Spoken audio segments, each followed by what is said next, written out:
You're still on to Journalist Hangout. Now, to our next focus, the government is a continuum, and one of its core duties is provision of improved welfare for citizens.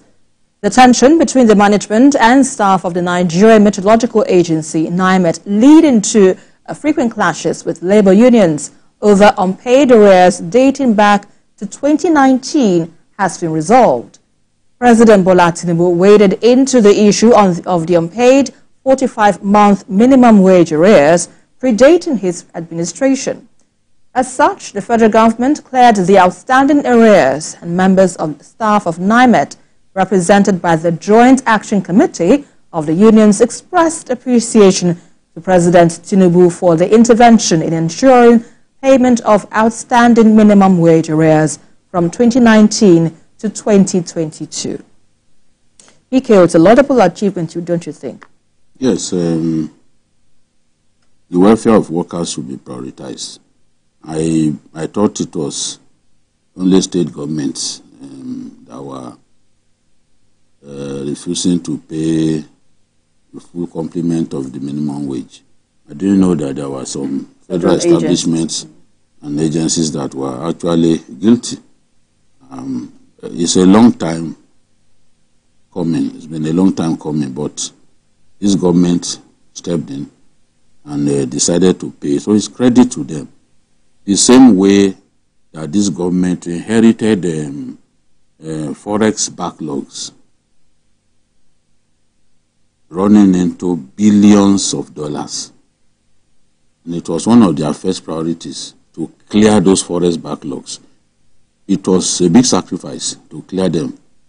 But the government was determined to do it because who will come and invest in Nigeria when he knows that he cannot repatriate his funds? It makes absolutely no sense to come and invest here. Airlines were being owed a lot of money. Nigeria was, in the books of ICAO, Nigeria was the most notorious in terms of funds, trapped funds. How do you work? I mean, you invest in a country, you cannot repatriate your funds. The funds that you made genuinely. So this government cleared those legitimate claims. You may not give Asiwaju credit for some of the things that he has done because of the hunger in the land. It's normal. I used to say to former President Buhari that, look, if you like, build houses in the sky for people. As long as people are starving, they will never, they won't give you credit for anything. They won't even say you performed. So that's why the welfare of the people must be made paramount. Otherwise, the government cannot give itself immortality. And I don't see why somebody comes into office believing that he should not give himself immortality. You must continue to live in the hearts of the people. Yeah.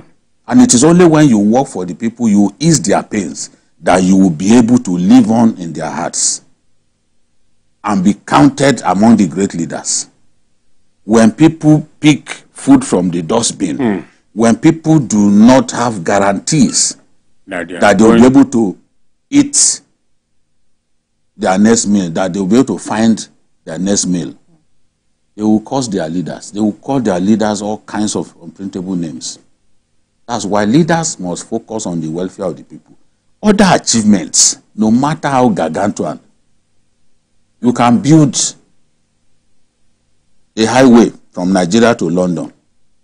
As long as the the dominant theme is hunger. As I said before, the most popular word in Nigeria today is hardship. Yes. You are not going to find any other word frequently used in the newspaper and everywhere like hardship, because that is what hurts the people. So kudos to Asiwaju for doing this. In I think in the Ministry of Interior too,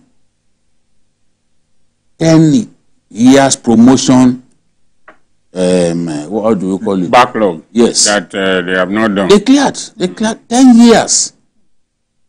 No, but you see, the question now is, what are these people been doing all this while? Is it that the money for this one not voted? Because we shouldn't just look at it that, okay, government has done well in clearing it. Right. But we need to look at was this money not budgeted for? Paid? It was not budgeted for. If it was not budgeted for, fine. If it was budgeted for, because the government must also look at that issue. Is it that it was budgeted for and somebody somewhere allowed the snake as the snake to swallow it? I don't know why. So they must look into that. You know, it happened during the previous administration. So, but the important thing is the president felt this had to be cleared. Yeah. He cleared it immediately. And that's the same way he's cleared pension arrears. There are so many such things that he has done. You know? But those things are overshadowed by rising food prices and all. That's the inflation. And that's why that should be what he will address. Right. You know, to give himself immortality, he has to address that.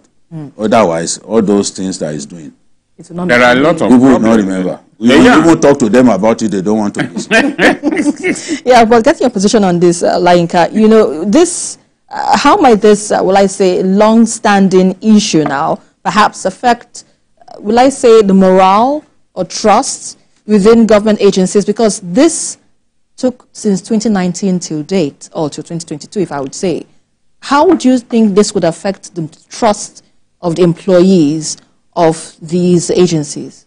You know, that was what I was saying in one of the programs some time ago, that people are tired of promises. Right from 1999 to now, all the former presidents we've had, everybody has been promising this, reforming that. At the end of the day, we are still back to square one. So what people are looking at now is, what are the concrete achievements you can make that people will be able to point to? And we are heading towards it. It is painful, and because of the rot that is on the ground, it might take a long time for it to be achieved. But you see, an hungry man is an angry man. Most Nigerians today are not interested in the fact that the present administration is trying to clear the rot of the yesteryears. As we said at the beginning of the program, government is a continuum. Right. So, as far as Nigerians are concerned, what they need now is, how do we get out of this morass? Yes. And the way to do it is, yes, clear the backlog. Also, don't forget that people are also looking at the immediate gain. It may not be too immediate, but people must be told, or people must have that confidence that, yes, we are seeing that you are taking the right step, but we want it to be faster. It might not be fast as expectations are. It's just like a father at home. Your child is asking for something. You know he or she deserves it, but you don't have the means. All you need to do is to try and convince your child that, look, I will do it, but I don't have the means now. Let us look at this thing together. Be patient. So that's the way I think it will go. A soldier sent something to me that in fact we should talk about before we close on this topic. He said this government is paying the group life assurance, GLA, of deceased soldiers and officers that have been owed since 2011. GLA is an insurance scheme that ensures the next of kin of a soldier or officer who dies in service is paid some amount. I just thought you should know. I wonder why it is not out there. You could double check with your people, sir. Wow. So it's part. Yes, owed since 2011. This government has come and is paying the group life assurance of those soldiers, so that at least their next of kin can have something to fall back on. So I also think the information and communication machinery of the government has to improve. It has to improve. Certainly, they have to do something more rather than just. They have to be more aggressive. Absolutely. Okay. All right, let's quickly move on to our